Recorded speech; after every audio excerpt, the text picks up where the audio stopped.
Well, you know the drill. It gets hot and the bugs come in, not out.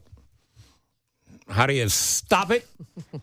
Our friend Rebecca Fyffe is standing by from Landmark Pest Management. But if you ever want to ask a question, she's the one to ask, and now's the time to do it. 312-591-8900. Call or text now and get your questions in. And good morning to you, Rebecca. Hello, Steve. Is this the Christmas season for you? Is this like... It really is. I'm so excited about the cicadas, and ants are driving people crazy, so I've been answering ant phone calls all week. Sure. And what is your Black Friday? Is there a line of demarcation? First day of spring? First day it hits 80? When does it turn crazy? So it's really when you start to see the first stinging insects flying. So when you saw your first bee or wasp for the year, that's the day our phones start going nuts. And I'm sure they do. Why don't you give the phone number out so we could add to your stress? It's 847-870-7175. That's 847-870-7175. All right, so as we press forward here, let's go to the ant topic. I don't know any way to get rid of ants without a professional involved. You can go to the Lowe's, you can go to Home Depot, you can get some pretty expensive, fairly effective in the short term answers, but I think you need the pros. You need you. I think so, too. And people didn't used to want to call professionals for ants because the old-fashioned ways of treating ants were pretty toxic, where the way that they worked was you'd spray all the baseboards inside the house and make every surface toxic so that when the ants would walk across it, they would succumb to the pesticide and seize up and die right there. Well, that wasn't only toxic, it was ineffective because the ants didn't survive long enough to bring that material back to their colony and kill their queen. So modern methods of pest control aren't only greener, they're more effective because the new products are an attractive bait for ants that the ants walk through, and it's not high toxicity, so they don't, become sick or succumb to it. They carry it back to their queen, they feed it to their colony, they collapse their whole colony, and it's such low toxicity that they're able to bring it back and perform all of those functions before they die. So greener and better. And Rebecca, your system works. We had ants. You got it. Whatever you did, they're gone. They will come back. I'm afraid of that. So do we get that treatment before we see the ants just to make sure if they're there and they're brewing to come out and be a part of your household, get that treatment in front of them right away? There's no reason not to. It's such low toxicity. The products that are applied to the exterior, just right along the foundation, are applied in a pollinator-safe method. So a lot of people care about bees and butterflies, or they grow herbs in the yard, so they're very resistant to wanting to have pest control service. Well, pest control service can be performed in a way that everything is applied in pollinator-safe methods, and it's very green. All right, so let me move on to bees. Oh, yeah? Bees. Okay. Bees, the killer bees. Not a killer bees, but a nuisance bee. What do we see most bees here? Are they honeybees? What are we looking at? Well, we see a variety of different bees. I'm a beekeeper, so when someone calls us and says that they have honeybees in the wall of their home or the wall of their church, that honey being in their building where they live attracts bugs and beetles and mice that also want to come eat the honey. So you can't really have bees, even if you love bees, living, in your wall void spaces. They're not good roommates.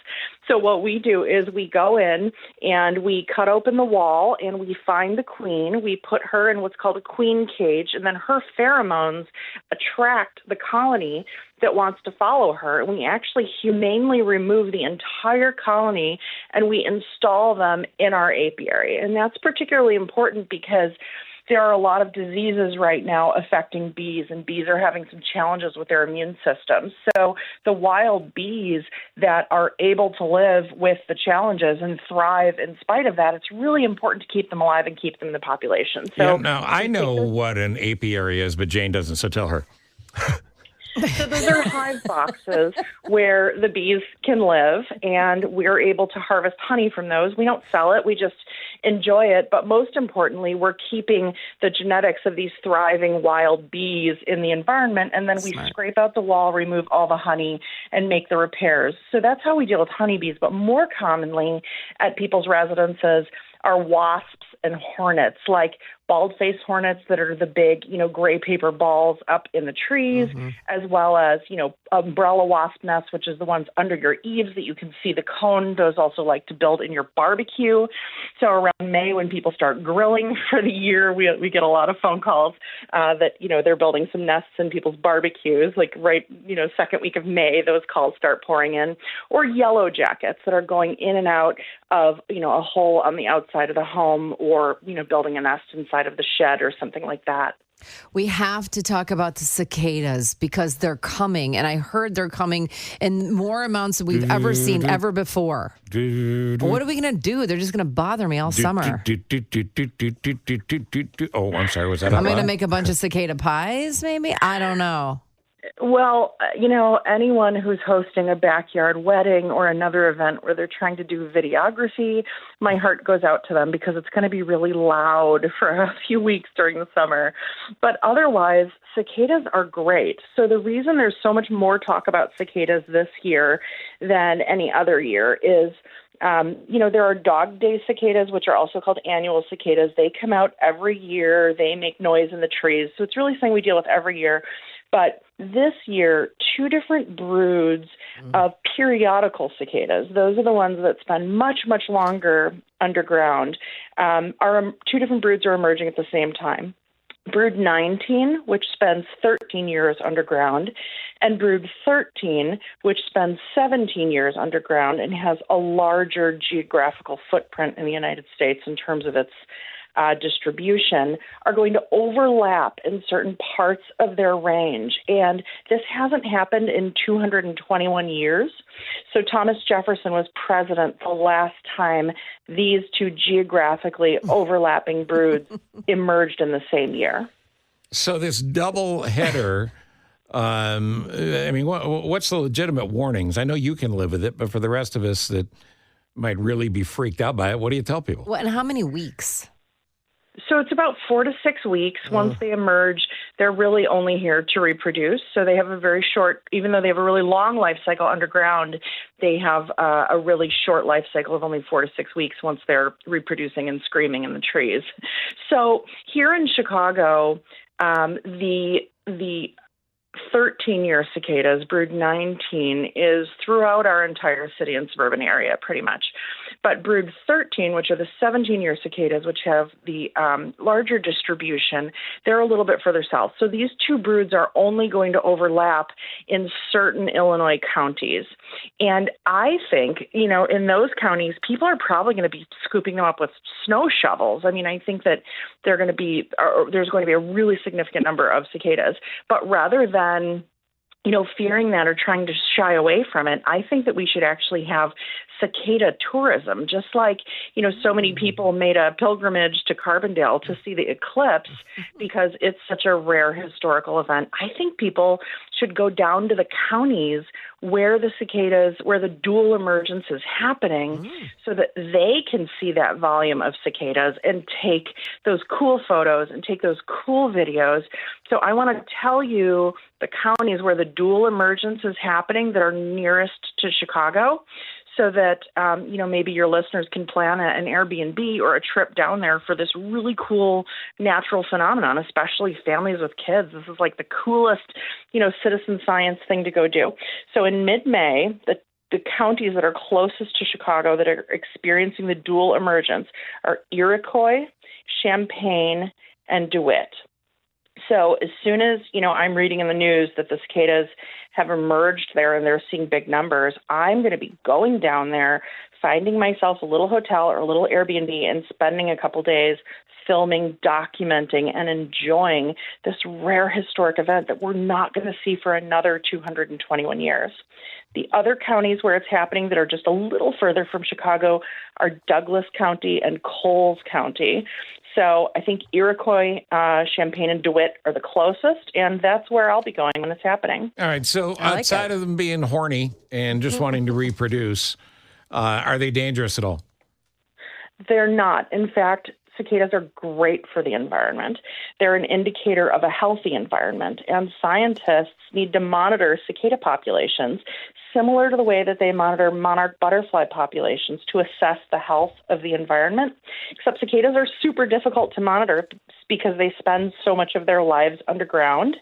So it's a cool opportunity for citizen scientists to help monitor the populations by counting emergence holes. Those are the holes where the cicadas were living on the roots. They were drinking the xylem, which is a fluid in trees, and then they dig a tunnel up to the surface to emerge, and we can actually count those emergence holes, and there is a huge number of them. In some areas, there are up to 300 emergence holes per square yard in the forest, and that gives you an estimate of cicada populations of 1.5 million cicadas per acre.